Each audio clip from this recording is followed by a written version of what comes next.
Everyone, मैं हूं हीना और आप देख रहे हैं लीगल परसेप्शन। आज की वीडियो में हम जूरिस्प्रूडेंस के ओनरशिप के टॉपिक को डिस्कस करेंगे, जिसे हिंदी में हम स्वामित्व कहते हैं।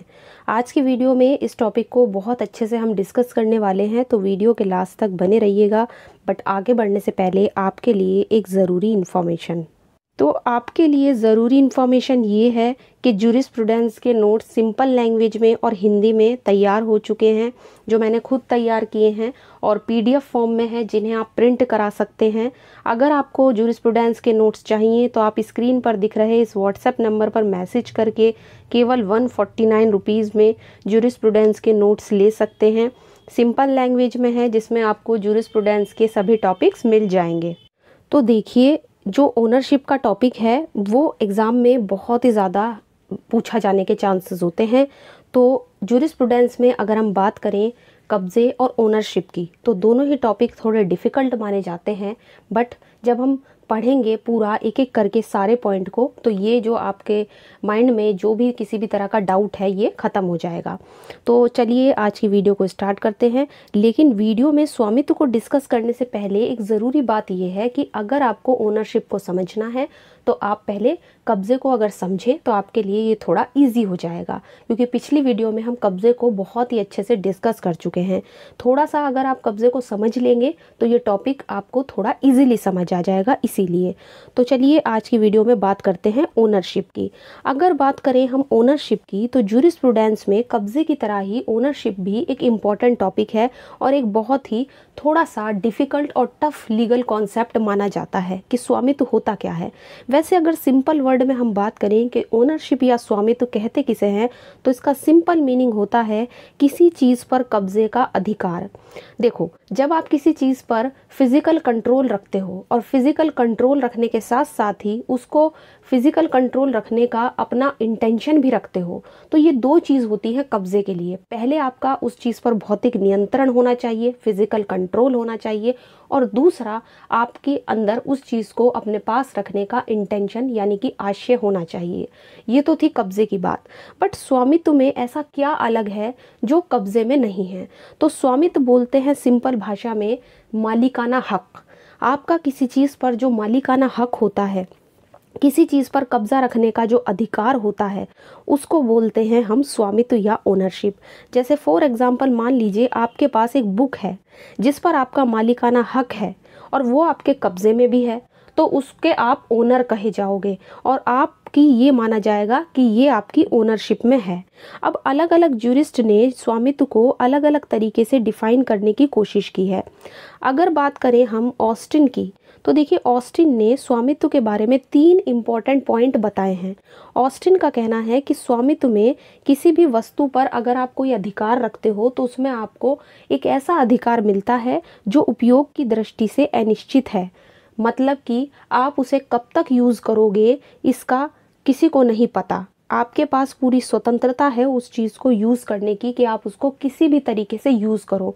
उपयोग की दृष्टि से अनिश्चित का मतलब यही होता है कि कोई आप पर किसी तरह की रुकावट न डाल सके, आप पर किसी तरह की कोई बाउंडेशन ना हो, आप उसको जैसे चाहे यूज़ कर सकते हो। दूसरा जो इम्पोर्टेंट पॉइंट बताया है ऑस्टिन ने, वो है व्ययन की दृष्टि से अनिर्बंधित। व्ययन मीन्स डिस्पोजल, यानी कि आप उस चीज़ को डिस्पोज कर सकते हो, उसको नष्ट कर सकते हो, किसी भी तरीके से उसका निपटारा कर सकते हो, और ये चीज़ बिल्कुल अनिर्बंधित है। मतलब किसी तरह की आपके ऊपर कोई बाधा नहीं है ना। स्वामित्व को अगर आप अपना निपटाना चाहते हो, आप अपने स्वामित्व को ख़त्म करना चाहते हो, तो इस पर आप पर किसी तरह का बंधन नहीं है। आप उस चीज़ को अपनी इच्छा से बेच सकते हो, किसी को दान कर सकते हो, उसको नष्ट कर सकते हो, या कानूनी ढंग से आप किसी को ट्रांसफ़र भी कर सकते हो।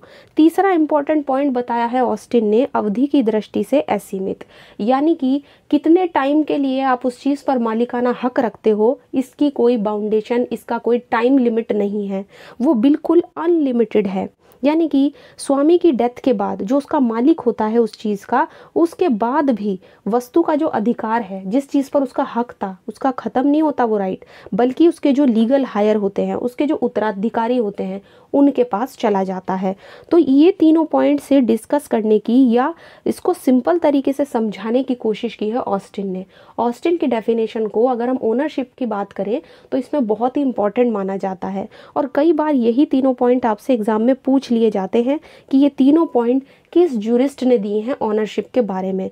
तो इस तरीके से आप देख सकते हैं, ज़्यादा डिफ़िकल्ट नहीं है, आप इनकी लाइन से ही जो जो ऑस्टिन ने बताया है उससे ही आप इसके मीनिंग को समझ सकते हैं। नेक्स्ट आते हैं जूरिस्ट सामंड। सामंड भी एक बहुत ही फेमस जूरिस्ट हैं और इन्होंने भी ओनरशिप को डिफ़ाइन करने की कोशिश की है।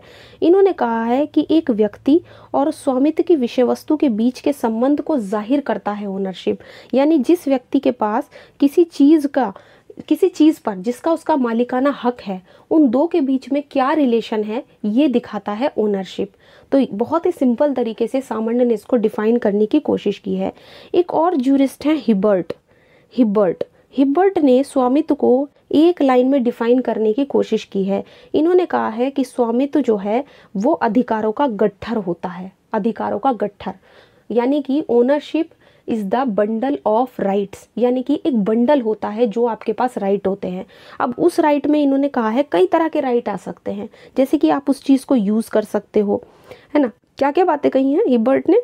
उस चीज़ को आप यूज़ भी कर सकते हो, आप उसको इस्तेमाल कर सकते हो, आप उसको डिस्पोज कर सकते हो, यानी कि आप उसका निपटारा कर सकते हो, आप उसको नष्ट कर सकते हो, यानी कि उसको किसी भी तरीके से आप ख़त्म कर सकते हो, और चौथा है जो दूसरे व्यक्ति हैं आप उनको उससे बाहर भी कर सकते हो कि वो आपके इस अधिकार में रुकावट ना डालें।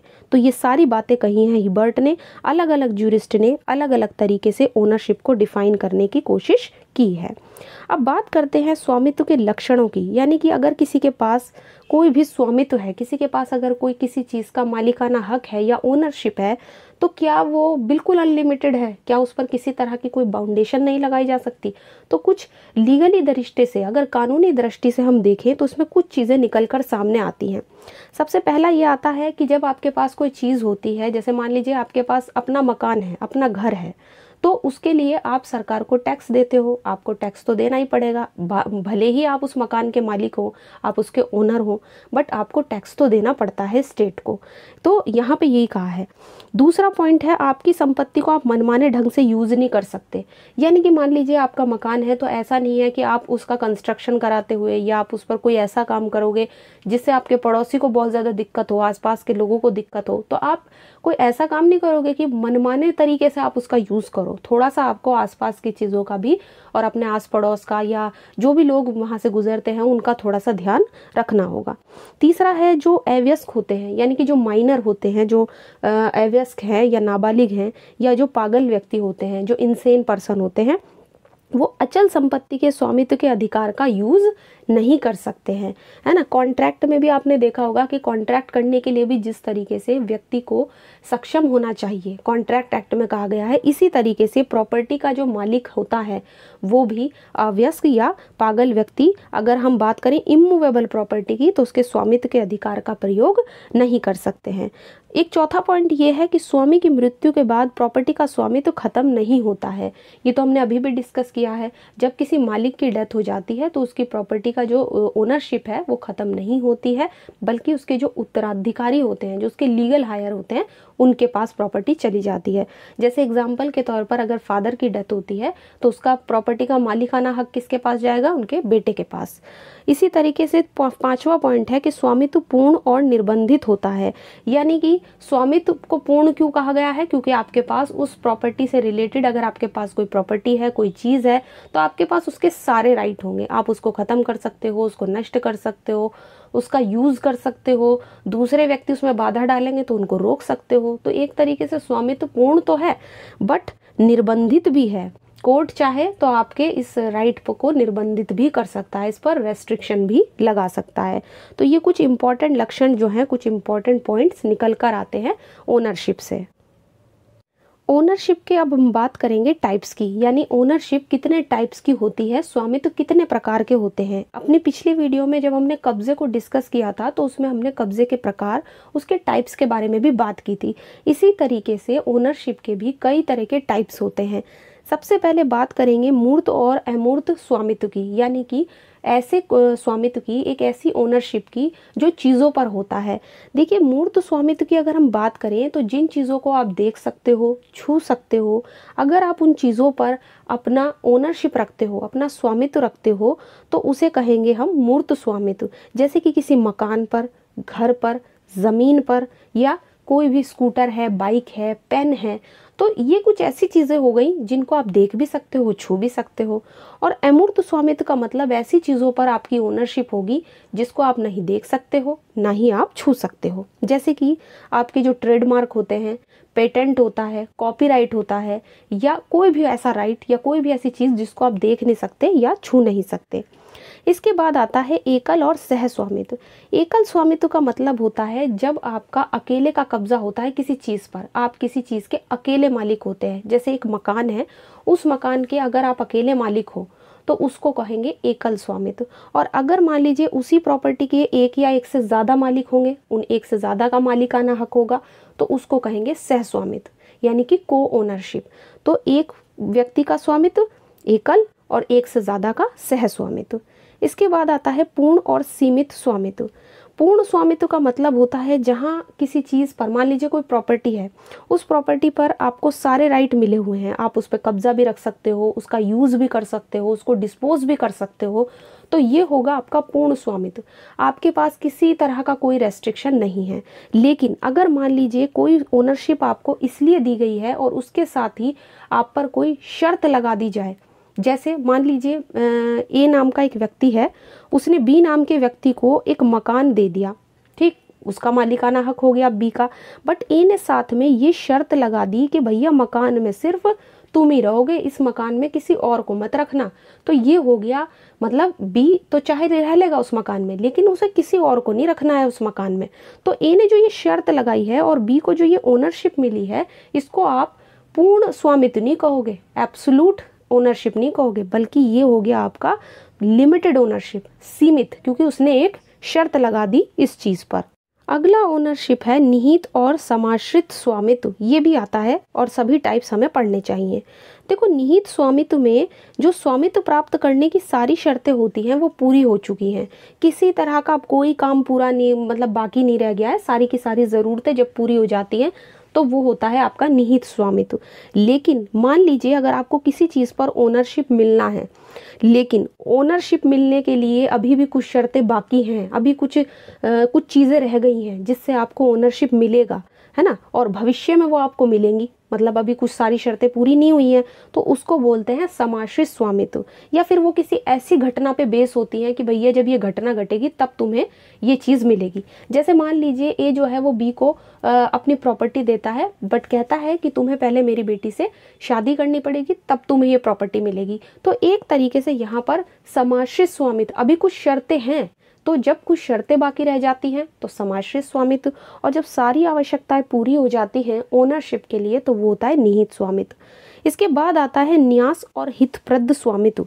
न्यास स्वामित्व, इसका मतलब है कि जब किसी व्यक्ति के पास कोई ओनरशिप, न्यास तो आप जानते हो ट्रस्ट को कहते हैं, हम किसी के फायदे के लिए किसी व्यक्ति के पास कोई चीज़ रख देते हैं कि ये ट्रस्ट है, तो वो व्यक्ति जो उस प्रॉपर्टी को लेता है किसी दूसरे के लिए और ट्रस्टी के रूप में उसके पास वो चीज़ आती है, तो उसको बोलते हैं ट्रस्ट ओनरशिप, यानी कि न्यास स्वामित्व, है ना। ये कुछ टाइम के लिए आती है, कुछ समय के लिए आती है, या किसी खास उद्देश्य के लिए हम किसी को कोई किसी चीज़ की ओनरशिप देते हैं, तो न्यास स्वामित्व। अच्छा, जिसके फायदे के लिए वो चीज़ दी जाती है तो उसको बोलते हैं उसका हित अधिकारी, और उस स्वामित्व को बोलोगे हितप्रद स्वामित्व, यानी कि जिसने उस प्रॉपर्टी को लिया दूसरे के फायदे के लिए तो वो हो गया आपका ट्रस्टी, और वो ओनरशिप को कहोगे न्यास स्वामित्व, और जिसके फायदे के लिए उसको दिया जाता है वो होता है हितप्रद स्वामित्व।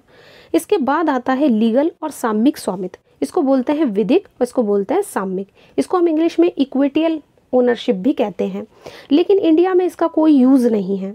पता है क्यों? क्योंकि ये इंग्लैंड में फेमस था, है ना। अब देखिए इन दोनों के बीच के अंतर को हम कैसे समझेंगे। देखिए इंग्लैंड में पहले दो तरह की कोर्ट्स होती थी। एक होती थी आपकी कॉमन कोर्ट जो कॉमन लॉ से चलती थी, और दूसरी होती थी आपके इक्विटी के कोर्ट। तो जिन ओनरशिप को कॉमन लॉ ने मान्यता दी वो तो हो गया आपका लीगल ओनरशिप, और जिस ओनरशिप को इक्विटी के कोर्ट ने मान्यता दी, साम्य के न्यायालयों ने मान्यता दी, उसको कहा गया आपका साम्यिक स्वामित्व। ठीक है ना। तो साम्यिक स्वामित्व इक्विटी के कोर्ट द्वारा मान्यता प्राप्त थे, और विधिक स्वामित्व हो गया आपका कॉमन कोर्ट के द्वारा। ये इंग्लैंड में फेमस था, बट इंडिया में इसका यूज नहीं है। अब इतना कुछ पढ़ने के बाद हम आते हैं कि इंडिया में स्वामित्व की क्या पोजीशन है, इंडिया में स्वामित्व के बारे में क्या कहीं पर कोई प्रोविज़न दिया गया है। तो देखिए दूसरे देशों की तरह ही इंडिया में भी अगर हम इंडियन लॉ की बात करें तो यहाँ पर भी ओनरशिप के राइट्स को मान्यता दी गई है। इंडिया में कोई भी व्यक्ति है वो किसी भी वस्तु पर अपना पूरा स्वामित्व नहीं रखता है, क्योंकि ओनरशिप का जो राइट है ना वो हमारे कानूनी जो हमारे लीगल रूल्स हैं, जो हमारे जो प्रिंसिपल्स हैं, जो कानून है, विनियम है, उनसे निर्बंधित किया गया है। जो लैंड है जैसे कि ज़मीन है, तो ज़मीन के बारे में कौन कौन से कानून बना दिए गए हैं, आपके परिसीमा संबंधी कानून बनाए गए हैं, लिमिटेशन एक्ट बनाया गया है, और आपका किराया नियंत्रण अधिनियम बनाया गया है ना। और भी बहुत सारे कंपनी लॉ है, बहुत सारे लॉ ऐसे उदाहरण हैं यहाँ पर जो आपको मिलते हैं इंडिया में। तो इंडिया में भी अलग अलग तरीके की पोजीशन है, अलग अलग लॉ से पोजीशन है। अब इसके बाद बात करेंगे कब्जा और स्वामित्व में क्या संबंध है। ये एक बहुत ही इम्पॉर्टेंट पॉइंट है कि कब्जा और स्वामित्व में आखिर संबंध क्या है, क्योंकि कभी कभी एग्जाम में ये भी पॉइंट आपसे पूछ लिया जाता है। तो अगर हम बात करें कि कब्जे और स्वामित्व में क्या रिलेशन है, तो अलग अलग ज्यूरिस्ट के हिसाब से सामंड कहते हैं कि भैया दोनों की विषय वस्तु एक ही है। जिस पर कोई व्यक्ति ओनरशिप लेता है उस पर वो कब्जा भी रख सकता है। कुछ ऐसे भी राइट होते हैं जिन पर व्यक्ति का कब्जा होता है लेकिन स्वामित्व नहीं होता। ठीक है ना। तो इसी तरीके से सामंड ने तो सिर्फ ये कहा है। बट अगर हम सेठना की बात करें तो सेठना जो डॉक्टर सेठना है उन्होंने कहा है कि कब्जे और स्वामित्व के बीच में वही संबंध है जो आत्मा और शरीर के बीच में है। तो ये इन्होंने कुछ मतलब अपने तरीके से बताने की कोशिश की है। बट अगर हम कब्जे और स्वामित्व की वैसे संबंध की बात करें कि इन दोनों में क्या रिलेशन है, क्योंकि दोनों ही इंपॉर्टेंट लीगल कॉन्सेप्ट हैं, तो कभी कभी कहा जाता है कि जो कब्जा है वो स्वामित्व का 9/10वां भाग होता है। 9/10वां भाग। अब इसका मतलब क्या हुआ? तो इसका मतलब होता है कि मान लीजिए अगर किसी के पास ओनरशिप है, किसी के पास किसी चीज़ का स्वामित्व है, तो उसको स्वामित्व अपना प्रूफ करने के लिए कोर्ट में 10 पॉइंट अगर उसके पास है ना कि मेरे पास ओनरशिप है, मैं इसके 10 पॉइंट प्रूफ कर सकता हूँ, तो उसके 9 पॉइंट कब्जे से ही साबित हो जाएंगे। यानी कि 10 पॉइंट अगर ओनरशिप के हैं तो 9 पॉइंट उसके कब्जे से ही साबित हो जाएंगे और वही उसका ओनर मान लिया जाएगा। जिसके पास कब्जा है वही ओनर माना जाएगा। मान लीजिए आपने किसी को घर किराए पे दिया, अब कब्जा जो है वो तो हो गया किराएदार का, लेकिन आप मालिक होते हुए भी अगर उसे जोर ज़बरदस्ती करके बाहर निकालोगे तो वो व्यक्ति कोर्ट में जाएगा, कहेगा कि जी कब्जा मेरा है। अब ये बात तो आपको साबित करनी होगी ना कि आप उस मकान के ओनर हो। अगर कोर्ट के सामने आप साबित नहीं कर पाए तो क्या होगा?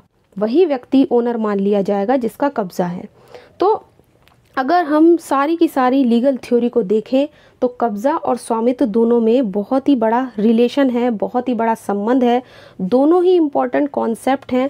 कब्जे को समझने के साथ साथ ओनरशिप को भी समझना ज़रूरी है। अच्छा, अगर अब बात करें दोनों के बीच अंतर की, चलो सब कुछ हमने डिस्कस कर लिया। 9/10वां भाग कभी कभी एग्जाम में आता है, इसलिए मैंने सोचा ये पॉइंट भी डिस्कस कर दूँ दोनों के संबंधों को लेकर। तो अगर दोनों के बीच में हम डिफरेंस की बात करें, अब आप सोचोगे कि मैम कब्जा में भी हमने यही सब पढ़ा था, ओनरशिप में भी हमने यही सब पढ़ा था, तो फिर दोनों में डिफरेंस क्या है? तो दोनों में सबसे बड़ा डिफरेंस ये होता है कि ओनरशिप में आपको किसी प्रॉपर्टी पर सारे एब्सोल्यूट राइट, सारे के सारे पूर्ण अधिकार आपको मिलते हैं, चाहे आप उसका यूज़ करो, उसका डिस्पोजल करो। लेकिन कब्जे में ऐसा नहीं होता। कब्जे में आप सिर्फ फिजिकल कंट्रोल रखते हो उस चीज़ पर, उसको आप डिस्पोज नहीं कर सकते, है ना। प्रॉपर्टी को जिस पर आप कब्जा करोगे उसको आप ख़त्म नहीं कर सकते। उसको हाँ इंजॉय आप कर सकते हो, आप इंजॉय करो, बट उसको ख़त्म नहीं कर सकते। दूसरा सबसे बड़ा अंतर ये है कब्जे और स्वामित्व में कि ओनरशिप में और कब्जे में, देखिए वैसे तो दोनों ही लीगल कॉन्सेप्ट हैं। ओनरशिप में आपका कब्जा शामिल होता है बट कब्जे में ओनरशिप शामिल नहीं होती है। क्योंकि जिस व्यक्ति के पास ओनरशिप होती है उसके पास कब्जा पहले से ही होता है। आप ये तो कहोगे ना कि जिसके पास पहले से ही कोई अगर किसी चीज़ का मालिक है, किसी के पास मालिकाना हक है, तो उसके पास डेफिनेटली उसका कब्जा भी होगा, तभी तो वो उसका मालिक है। और लेकिन कब्जे में अगर आप देखो तो कब्जे में ज़रूरी नहीं है कि जो व्यक्ति किसी चीज़ पर कब्जा रखता है वो उसका मालिक हो, वो उसका स्वामी हो। तो यही बात है, ऐसा इसलिए ही कहा गया है कि ओनरशिप में कब्जा तो होता है, बट ज़रूरी नहीं है कि कब्जे में ओनरशिप भी शामिल हो। तो इस तरह से आज की वीडियो में हमने कब्जे स्वामित्व में क्या संबंध है, इनमें क्या डिफरेंस है, इंडियन लॉ में स्वामित्व के बारे में क्या पोजीशन है, कितने टाइप्स के ओनरशिप होते हैं और स्वामित्व के क्या क्या लक्षण होते हैं, क्या इंपॉर्टेंट पॉइंट्स हैं और इसकी डेफिनेशन, आज की वीडियो में हमने सब कुछ ओनरशिप के बारे में अच्छे से डिस्कस किया है। तो आई होप आज की वीडियो आपको पसंद आई होगी। वीडियो अगर पसंद आई है तो प्लीज़ वीडियो को लाइक कर दीजिए, ज़्यादा से ज़्यादा शेयर कीजिए और अगर चैनल पे नए हैं तो इसे सब्सक्राइब कर लीजिए। इसके अलावा आप हमें टेलीग्राम पे ज्वाइन कर सकते हैं, जहाँ आपको ढेर सारे नोट्स और PDF मिल जाएंगे। तो मिलते हैं नेक्स्ट वीडियो में।